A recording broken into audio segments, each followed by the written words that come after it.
Mwandishi na msimulizi wako ni mimi Samuel Vianga.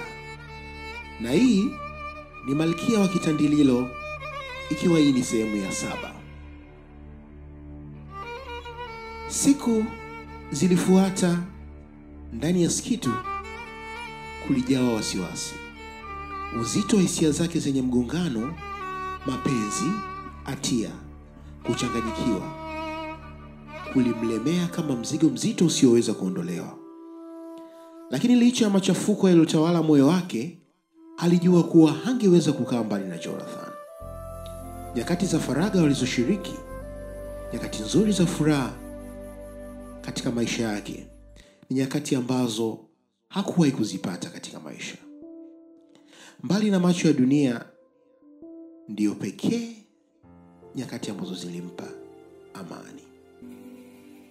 Skitu alikuwa akitoroka kasi usiku wa manane, hatua zake zikiwa za kunyata na tahadhari alipokuwa akielekea kwenye kliniki ndogo. Mwangaza wa mwezi uliangazia njia kama mwanga wa fedha. Lakini mawazo yake yalikuwa yamejaa wasiwasi. Je, ikiwa kuna mtu angemuona? Ama kama baba yake angejua? Kila mara alipomfuata Jonathan, alikumbushwa hatari aliyokuwa akichukua. Lakini tamaa ya kwake ya kuwa karibu na mtu ambaye anampenda daima ilishinda hofu hiyo kila wakati. Aliutamani ule ukaribu wao, mazungumzo ya utulivu, sauti nzito ya Jonathan ambayo ilikuwa ikimpa hisia kali, hisia ya usalama aliyohisi akiwa naye. Kwa upande wake, Jonathan naye alihisi mgawanyiko mkubwa katika nafsi yake. Aliweza kuona mvutano machoni mwa Skitu kila walipokuwa pamoja. Kila walipokutana, kulikuwa na hali ya dharura isiyoelezeka. Kukubaliana kimya kwamba wakati wao ungeweza kukatizwa wakati wowote. Moments nzuri zile ambazo kwa kishiriki zingeweza kukatizwa kwa wakati wowote. Lakini licha ya hali hiyo, uhusiano wao uliendelea kuimarika. Alikuwa amemjali Skitu kwa njia ambayo hakutarajia, na kila mkutano wao wa siri ulimfanya ahisi nguvu zaidi. Mikutano yao haikudumu kwa muda mrefu sasa hivi, au kuweza kukaa kwa muda mrefu, lakini ilikuwa na nguvu ambayo hakuna kati yao aliyeweza kuipinga. Skitu aliingia kwa tahadhari kwenye kliniki, akifunga mlango kwa uangalifu. Jonathan alimpokea kwa tabasamu lenye mshawasha. Tabasamu hilo lilimfariji, likaufanya ulimwengu wa nje kupotea masaa machache yakawa ni masaa yenye thamani kubwa.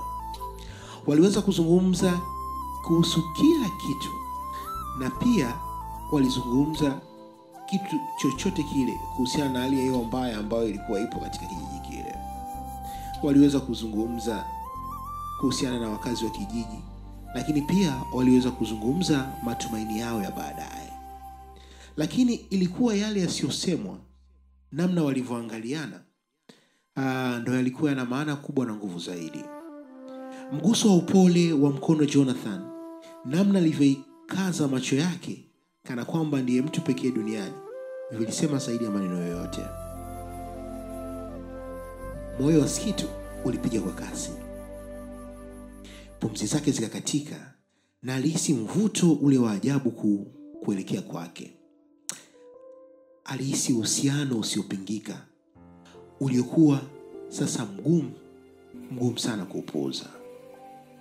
Wakati mwingine, mzigo wa siri yao ulipokuwa mzito kupita kiasi, walikaa kimya, wakifurahia uwepo wa kila mmoja wao katika maisha yake.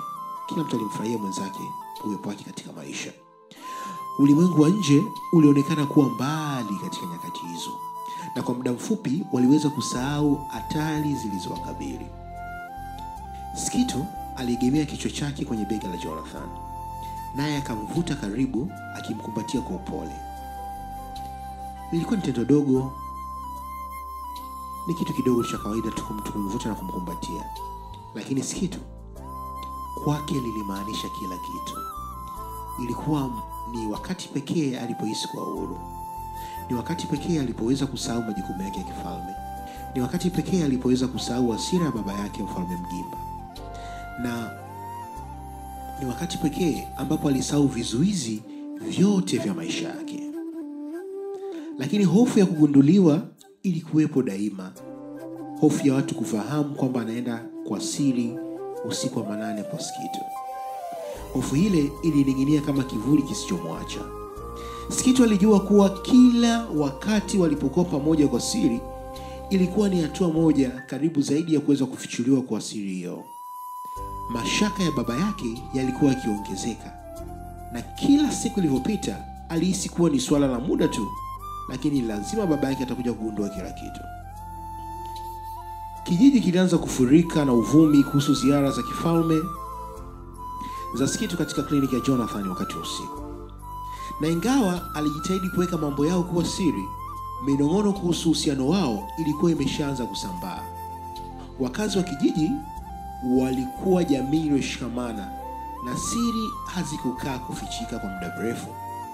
Skitu alisikia baadhi ya uvumi, mazungumzo ya sauti ya chini yaliyo katika ghafla mahali ambapo alikuwa akipita. So unajua ile watu wanakuzungumzia, wakikuona ukipita mazungumzo yana katika ghafla. Yaani mtu kama vile anakusema wewe huku upo na wewe. So unapata ile kwenye simu, unasikia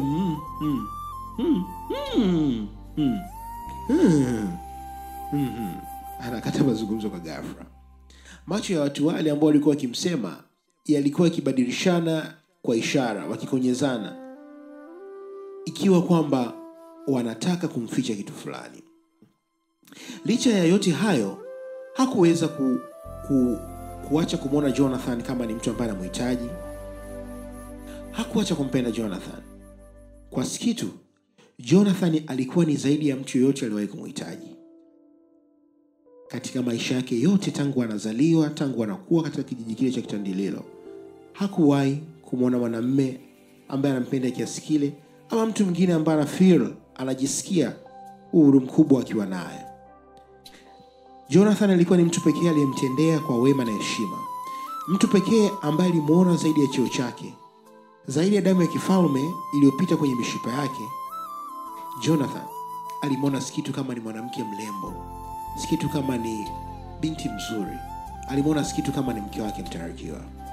Skitu aliweza kuwa yeye mwenyewe bila barakoa ya majukumu mazito ya kifalme ambayo ilikuwa imemvaa, ambayo kila mtu alimuona kwamba huyu ni binti wa kifalme.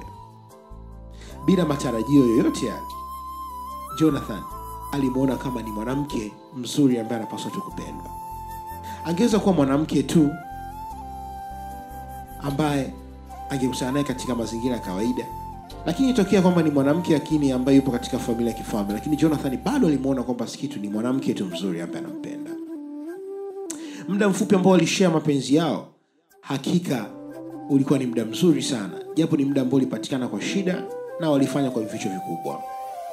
Lakini kadri siku zilivyopita, shinikizo liliongezeka. Skitu alihitaji kuwa mwangalifu zaidi, kuwa makini zaidi. Alijifunza kupita kwenye kumbi za kasri kama kivuli, akiteleza kwenye korido wakati hakuna mtu ambaye alikuwa akitazama.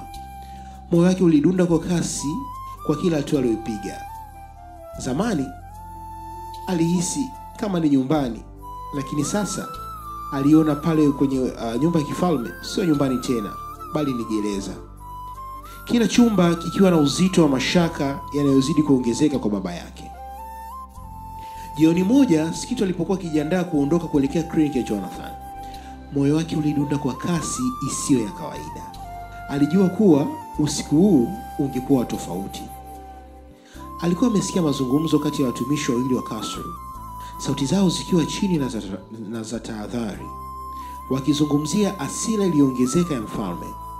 Uvumi kuhusu yeye na Jonathan ulikuwa umemfikia masikioni mwake, na mvutano ndani ya kasri ulikuwa dhahiri. Akili ya Skitu ilizunguka. Je, ingekuwa usiku ambao kila kitu kingeanguka? Ilikuwa ni usiku ambao je wangegundulika? Alilisukuma wazo hilo pembeni, akiwa na dhamira kuendelea na mpango wake. Ilimbidi amuone Jonathan hata kama ni kwa masaa machache tu. Alihitaji kuhisi usalama wa uwepo wake, kuponyoka uzito wa matarajio ya kifalme yalikuwa kimsonga. Alikuwa anaona kama baba yake alikuwa anampa matarajio makubwa kwamba atakuwa ni malkia, mrithi, kwa sababu ndio binti wa pekee katika ufalme. Na ndio mtoto wa pekee kabisa kwa mfalme Mgimba na mkewe. Alipoingia kwenye kliniki, Jonathan alikuwa akimsubiri. Uso wake ulikuwa umechanganyika na wasiwasi na mapenzi. Unajua mtu unawaza kwamba nimekutana na bibi wangu, lakini at the very same time unawaza kwamba je, itakuwaje? Aliweza kuhisi mabadiliko katika mwenendo wake. Alijua kuwa kuna jambo lilikuwa baya, lakini hakusema chochote. Badala yake alimshika mkono, mguso wake ukimrudisha katika utulivu wa hisia zake zilizojawa na machafuko. Kwa muda mfupi Skitu alijiruhusu kupumzika.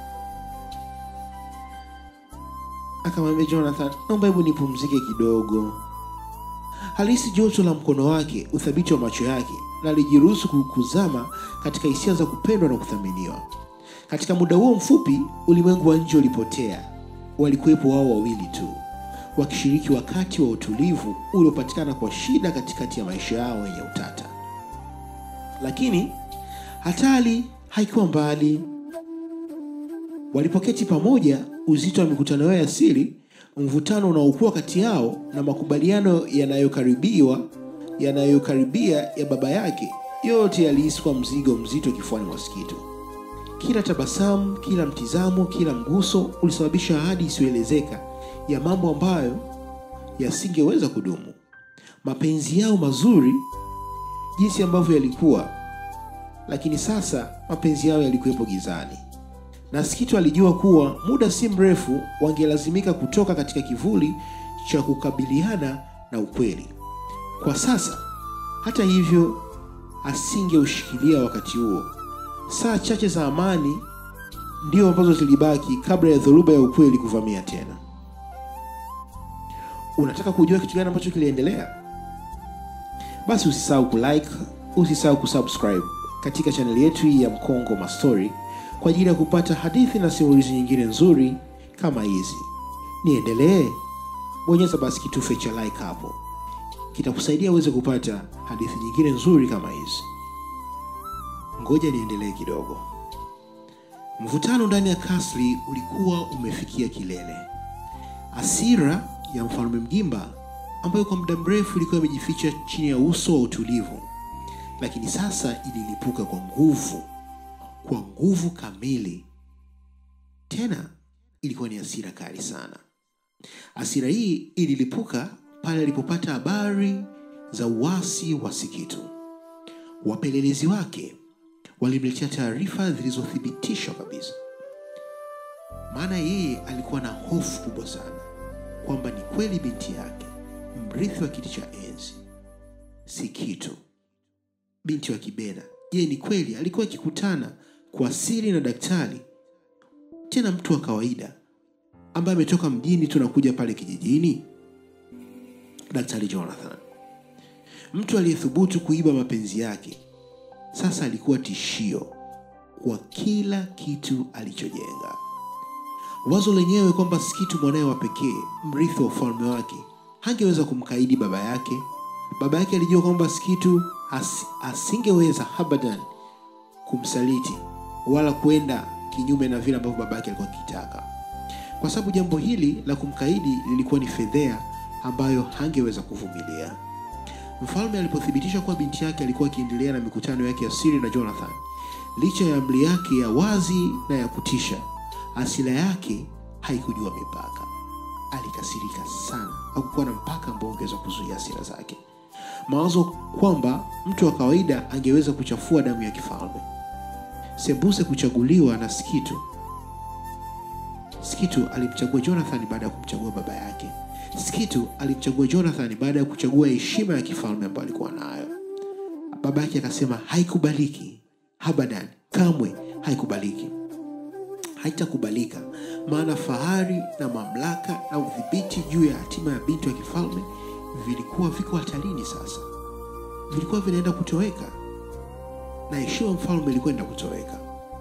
Kwake ili alikuwa tu suala la uasi, bali ilikuwa ni dharau ya moja kwa moja.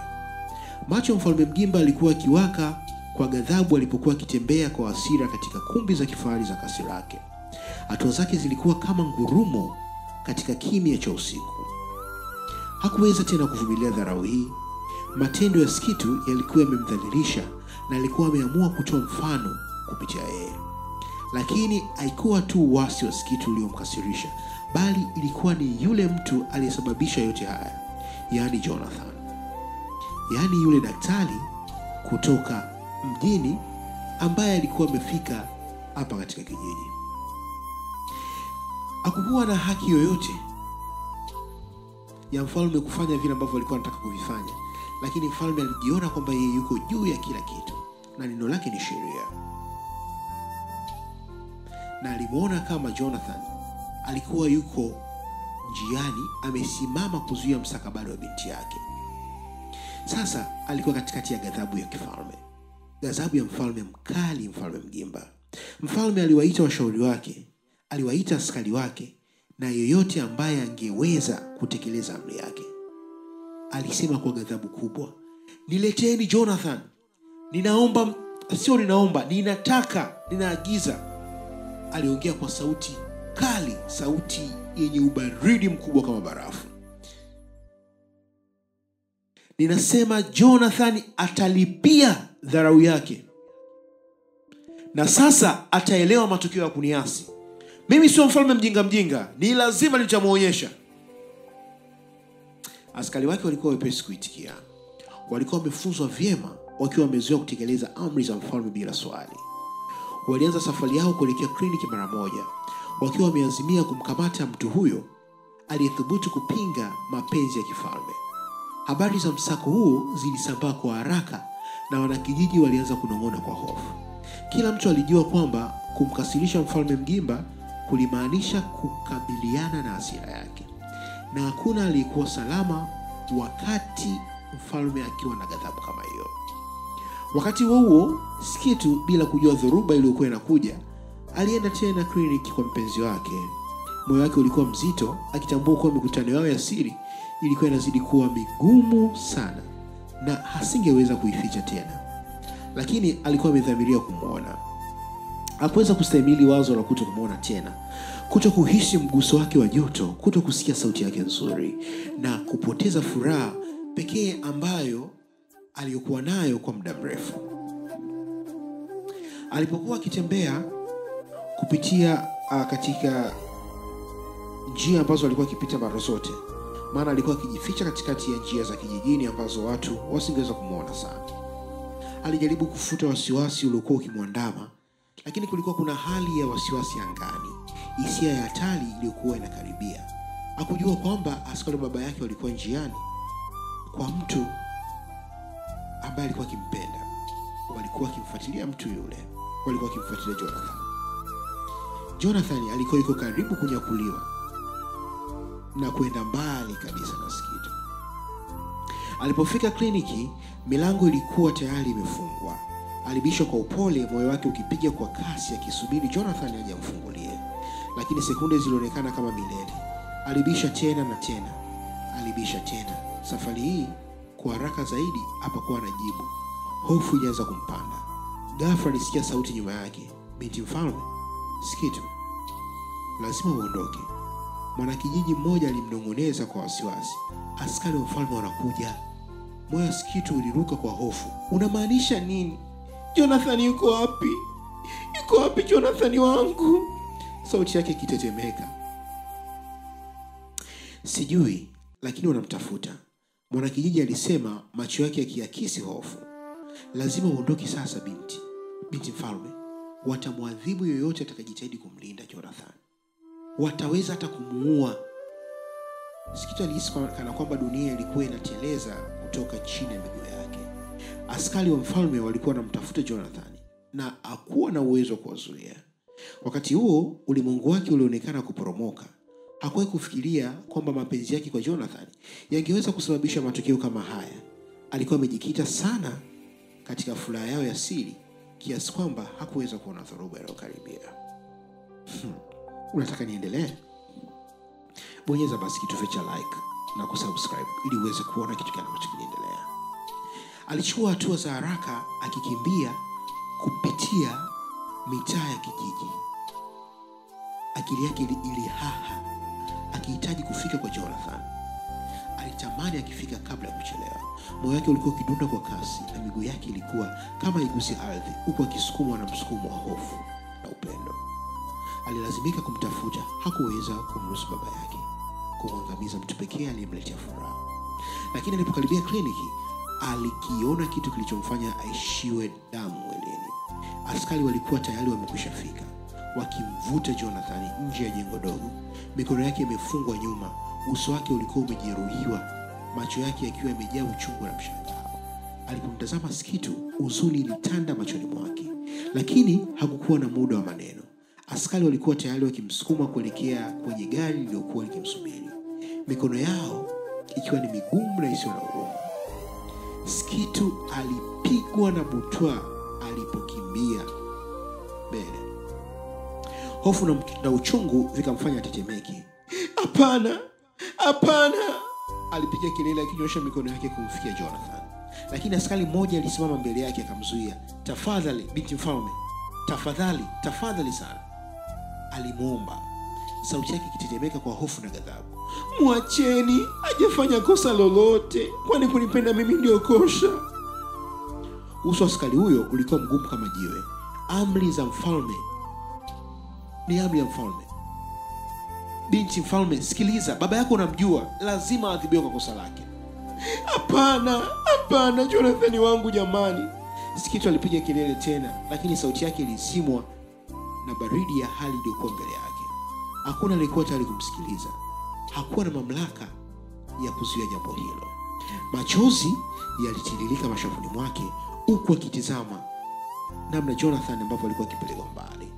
Dunia yake ilianza kuzunguka, moyo wake ukipasuka na kila hatua iliyopigwa mbali naye.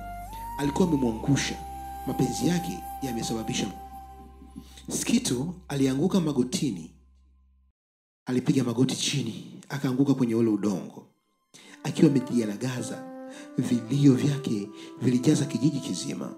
Uzito wa hasira baba yake ulikuwa mzito kuliko chochote alichowahi kuhisi. Alimpenda sana Jonathan, na sasa mapenzi hayo yalikuwa yamemsababishia mateso makubwa.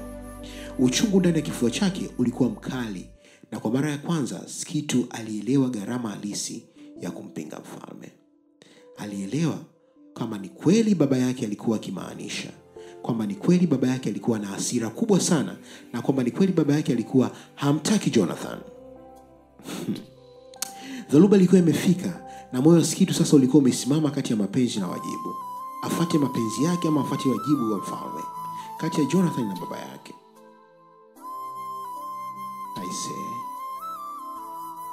Inasikitisha sana. Habari za kukamatwa kwa Jonathan zilisambaa kama moto katika kijiji cha Kitandililo. Wanakijiji ambao kwa muda mrefu waliishi kwa hofu chini ya utawala wa chuma wa mfalme Mgimba waliweza tu kutazama kwa ukimya. Hakuna ambaye aliweza kuongea kitu chochote. Wanajeshi wa mfalme wakimvuta Jonathan kwa nguvu, wakimburuza, wakimtesa akijaa damu.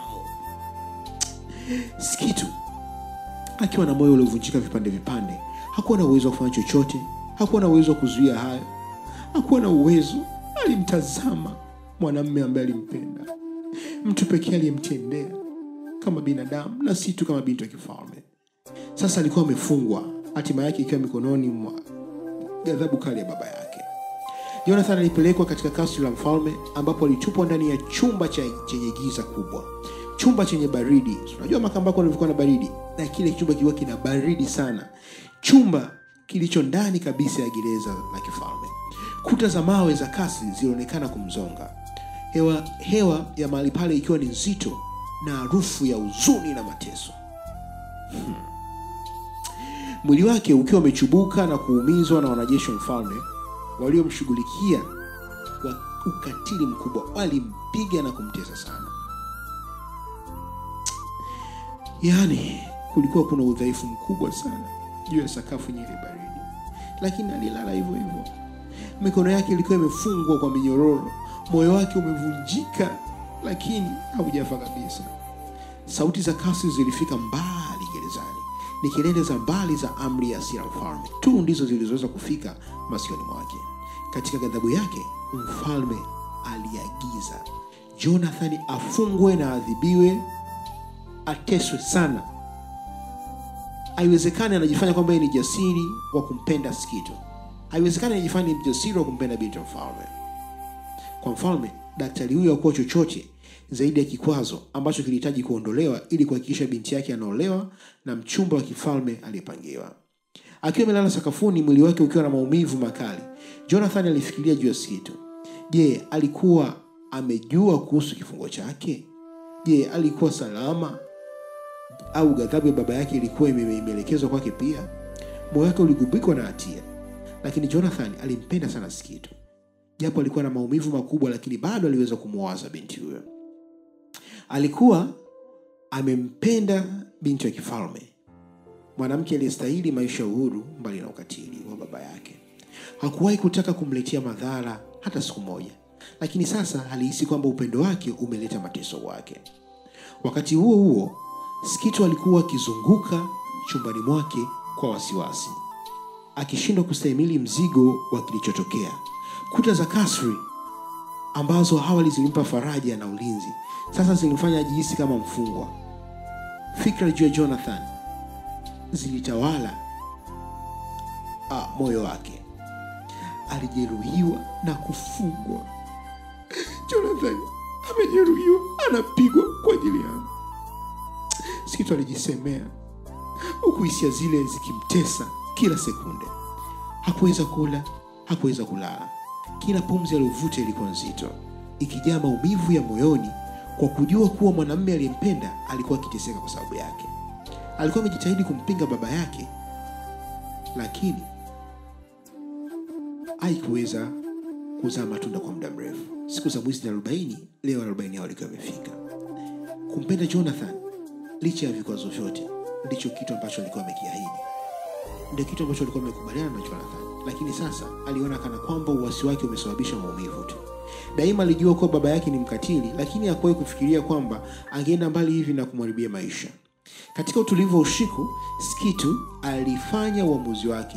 Hangeweza kusimama na kutazama tu Jonathan akiteseka, lakini angemuona, angezungumza naye na kumpa faraja aliyohitaji. Alikuwa tayari kumpinga baba yake, tena hata kama ilimaanisha kuhatarisha kila kitu, hata kama kumua baba yake. Skito alikuwa yuko tayari kulinda mapenzi yake. Akiwa na moyo mzito, Skito alitoka chumbani mwake kwa siri, akitumia giza kama kinga yake. Akili yake ilianza kuunda mpango wa jinsi wa kuwapita walinzi wa kasri na kumfikia Jonathan bila kugundulika. Hatari ilikuwa kubwa, lakini hakuwa na chaguo lingine. Alitembea kupitia njia za siri za kasri, akiongozwa na mwanga hafifu wa mshumaa na hazma isiyotetereka. Alipofika kwenye mlango wa gereza, moyo wake ulikuwa ukipiga kwa kasi, huku akikaribia vyuma vilivyomtenganisha yeye na Jonathan. Akapaza sauti kwa upole, sauti yake ikitetemeka kwa hisia. Jonathan, Jonathan, unaweza kusogea ama unaweza kunisikia? Jonathan wangu. Kwa muda mfupi, ukimya ulichukua nafasi. Na Skito aliogopa huenda kuwa Jonathan hayupo hapo. Lakini aliita tena, Jonathan, unisikilize basi. At least nijibu, nikusikia sauti yako. Ama umekufa, ama umekuua. Wakati Skito akiendelea kuzungumza, alisikia sauti dhaifu, sauti ambayo ilikuwa imeishiwa nguvu, kana kwamba mtu amechoka sana, ikisema, Skito, Skito wangu, ni wewe? Machozi yalijaa machoni mwa Skito alipoinama kando ya vyuma, akinyoosha mkono wake kupita katika vile vyuma, akijaribu kumgusa. Ni mimi Jonathan. Wameniumiza, lakini bado nakupenda. Skito akasema, sikutamani hayo yote yatokee. Sikuwahi kutaka uteseke kwa sababu yangu. Mkono wa Jonathan ukiwa unatetemeka kutokana na baridi na maumivu, ulifika kwenye mkono wa Skito. Sio kosa lako, hujafanya lolote baya. Baba yako ndiye anayehusika kwa yote. Siwezi kuvumilia kukuona katika hali hii, Skito. siwezi. Naona unateseka sana kwa ajili yangu. Naomba tu kama unaweza unikubali kuniacha, lakini bado nakupenda. Bado nakupenda sana. Skito akasema, hapana Jonathan, useme maneno haya. Usitamani tuachane sasa. Nitatafuta njia ya kutoka. I'll find the way out. Nitatafuta njia. Siwezi kumruhusu akuweke hapa milele. Siwezi. Moyo wa Jonathan ulisikitika aliposikia huzuni katika sauti ya Skito. Hauwezi Skito, baba yako ana nguvu sana. Utakuwa unahatarisha kila kitu, maisha yako, mustakabali wako. Kwa nini unahatarisha kila kitu kwa ajili yangu? Mimi siwezi kukuruhusu kufanya hivyo. Lakini Skito alitikisa kichwa, uamuzi wake ukiwa thabiti. Siwezi kuishi nikiwa najua unateseka. Siwezi kumruhusu baba yangu aendelee kuangamiza wale ninaowapenda. Jonathan alikaa kimya kwa muda, akili yake ikiwa na mchanganyiko wa hisia za hofu tofauti. Alitaka kumlinda Skito, kuhakikisha kuwa yuko hatarini, lakini pia alijua kuwa Skito hakuwa mtu wa kukubali kushindwa mbele ya uonevu. Upendo wake kwake ulikuwa na nguvu zaidi kuliko uoga, kuliko mamlaka ya baba yake. Ninakupenda Skito. Jonathan alijikaza sauti na kisnaki na kusema, sauti yake ikiwa na hisia nzito. Nakupenda pia, Skito alijibu kwa upole lakini kwa uhakika. Na lazima nitakutoa hapa. Naahidi, I promise, nitakutoa hapa. Kwa mkazo wa mwisho wa maneno yake, walishikana mkono. Skito alijiondoa akijua kuwa hakuweza kukaa hapo kwa muda mrefu. Hatari ilikuwa kubwa sana. Alimtazama Jonathan kwa mara ya mwisho, moyo wake ukiwa umejaa mchanganyiko wa matumaini na huzuni. Walipaswa kuwa waangalifu, lakini aliamua kwa moyo wake wote kuwa lazima amuokoe. Alipojificha gizani, akili yake ilianza kupanga mipango. Wazo moja moja lilikuja kichwani mwake. Lakini baadaye lilibaki wazo moja tu. Wazo ambalo lilirudiwa tena na tena kichwani mwake. Haijalishi nini kitatokea, nitamuokoa. Haijalishi nini kitatokea, nitamuokoa. Haijalishi nini kitatokea, ni lazima nitamuokoa. Unataka kujua kitu gani ambacho kiliendelea? Ungana nami mwandishi na msimulizi wako Samuel Ernest Vyanga katika simulizi ya Malkia wa Kitandililo, ikiwa hii ni sehemu ya 6. Naomba ulike na kusubscribe katika channel yetu ya Mkongo Mastori.